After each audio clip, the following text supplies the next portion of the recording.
What's up guys, it's Bucky and welcome to your 22nd Java tutorial. And in this tutorial I'm going to be talking to you guys about for loop. Now the last couple tutorials I've been going over while loops, and this was a different loop, but a for loop is something totally new. So let me show you guys what the syntax for this is. Go ahead and type for, and as you can see it pops up in purple, and that's why you know it's a built-in variable, or excuse me, a built-in keyword. And the for loop takes three arguments or three statements inside it. The first one is where you want the loop to start. The second one's where you want the loop to end. And the third one is how much you want to increment it by. So if you want step one at a time or three at a time. So let me show you guys. You need to use the variable three times. So the first statement, you want to initialize a counter variable, and let's go ahead and set it equal to 1. And this is because we want our loop to start at the number 1. The next one is the same thing you did in the while loop. It's the loop condition. So let's go ahead and put counter less than or equal to 10.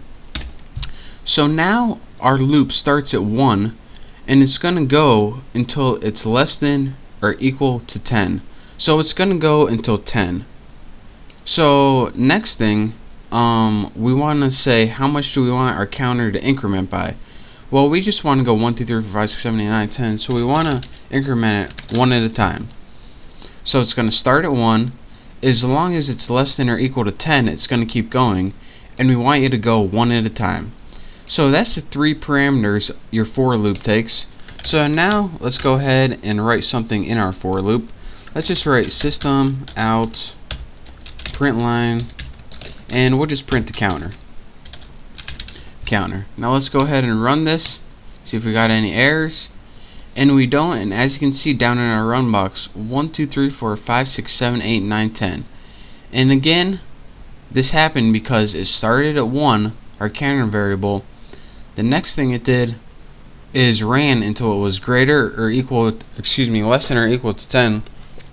Once it got to 11, it says, alright, am I less than or equal to 10? No. So I'm not going to do this loop anymore. And then I incremented it one at a time. You can also increment it like something like 3 at a time by pressing plus equals 3. Remember we learned that in one of the previous tutorials. Now once you change the incrementer, instead of stepping by 1, it steps by 3 at a time. 1, 4, 7, 10. The next one's 13, which is outside our condition, so it proves false. But again, we can change the starting point. Say we wanted to start it at 6 and go until let's say 21.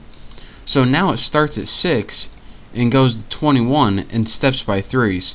So let's go ahead and run this, and as you can see, 6, 9, 12, 15, 18, 21, and then it stops. So that is how you use the basics of the for loop. Again, it takes three statements or parameters. The first one is where you want to start. The second one's where you want to end, or it's going to run as long as this condition is true.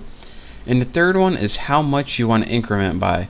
So this is a variation.